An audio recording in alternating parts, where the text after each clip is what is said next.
So someone asks, mas mainam po ba na bawat action is iba-iba yung workflow or okay po kahit pagsama-samahin yung workflow? So for me, it's case-to-case basis. Pero personally, usually, binibase ko talaga siya doon sa trigger or sa pipeline stage. So since yung pipeline stages ko are based on the customer journey, bawat stage can have its own automation depending on what we want the lead to do next. So for example, may pa-visual aid tayo dito. Ayan.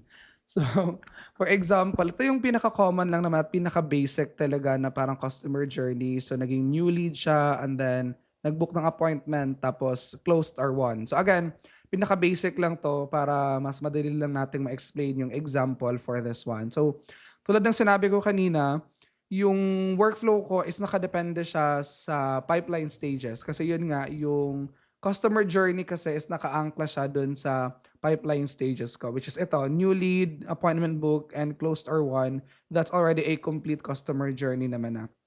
So, yung ginagawa ko is for every new lead that's coming in, isang automation yan. So, let's say for example, once naging new lead siya, magdadagdag tayo ng tag, magsasend tayo ng confirmation email, magsasend tayo ng mga follow-up emails, leading them or encouraging them to do the next step, which is to book an appointment. So, once nag-book naman sila ng appointment, another automation na naman yan. So, that's gonna be like appointment confirmation and then appointment reminders like 1 day before, an hour before, or 10 minutes before the appointment.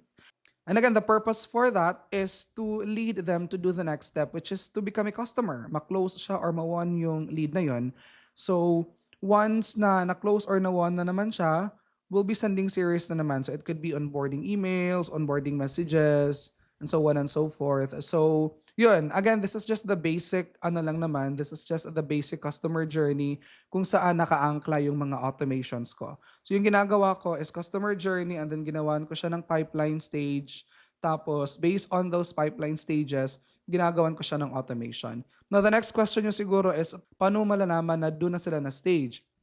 So doon pumapasok yung mga triggers. So for new lead, ano ba yung triggers ko dito? So it could be forms, it could be lead ad form, so entry point nila, okay? And then for appointment book, yung trigger naman dito is once they book an appointment sa specific calendar. And then once na-won siya, depende na to, minsan manual, minsan naman if they already make a payment. So, ganun lang. And then after that, tuloy-tuloy na ulit sa automation. So that's how I set up automations talaga. That's why during the discovery call with my prospects or with my clients, tinatanong ko talaga kung ano ba yung customer journey or ano yung goal para malaman namin yung customer journey kasi based on that customer journey, doon ko gagawin yung mga automations na needed for that prospect or for that client. So hindi naman necessarily na every action like bawat galaw talaga is may separate workflow. So mas iniisip ko siya as every stage or process in the customer journey should have an appropriate automation. So that way, mas organized siya, easier din siya to troubleshoot. Kasi for example, may problema sa new lead automation, may problema sa